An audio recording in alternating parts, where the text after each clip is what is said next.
इस दुनिया में अगर आपको अच्छे से जीना है तो लोगों की मत सोचो कि वो क्या कहेंगे।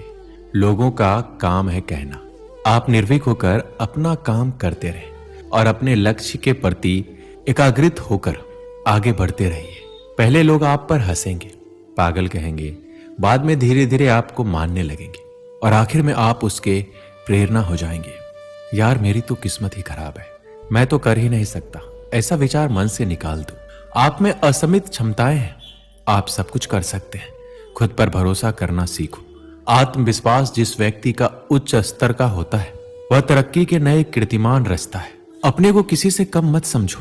अक्सर हम दूसरों को देखकर अपने लक्ष्य निर्धारित करते हैं और तो और दूसरों को देखकर उनके जैसा बनने की कोशिश करते हैं।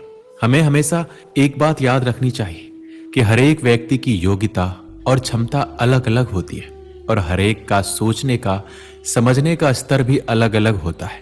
हो सकता है जो आपका दोस्त कर सकता है वो आप ना कर सके, क्योंकि आपके दोस्त की क्षमता और योग्यता अलग है।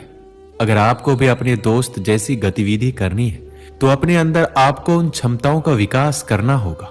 अक्सर हम लोग चिंता में इतना डूब जाते हैं कि जीना ही भूल जाते हैं, पर हमें चिंता नहीं, चिंतन करना चाहिए। ज्यादा चिंता चिता समान होती है। हमें ये सोचना चाहिए कि हम समस्या का निवारण कैसे कर सकते हैं।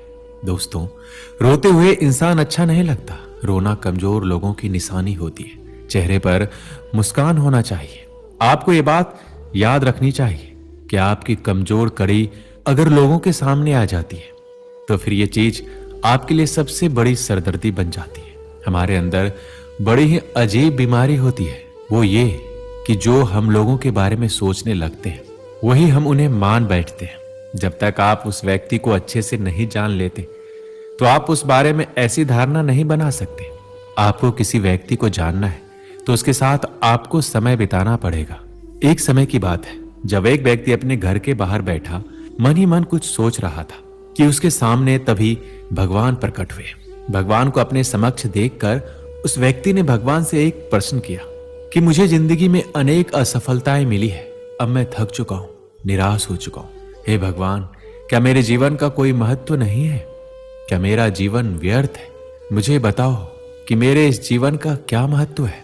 व्यक्ति के इन प्रश्न को पूछने के बाद भगवान ने उस व्यक्ति को एक नीले रंग का चमकदार पत्थर दिया और कहा, जाओ और इस पत्थर की कीमत पता करो। जब तुम इस पत्थर की कीमत का पता कर लोगे तो तुम्हें पता चल जाएगा कि तुम्हारे जीवन का क्या महत्व है। लेकिन एक बात याद रहे, इस पत्थर को बेचना नहीं है। इसके बाद वह व्यक्ति भगवान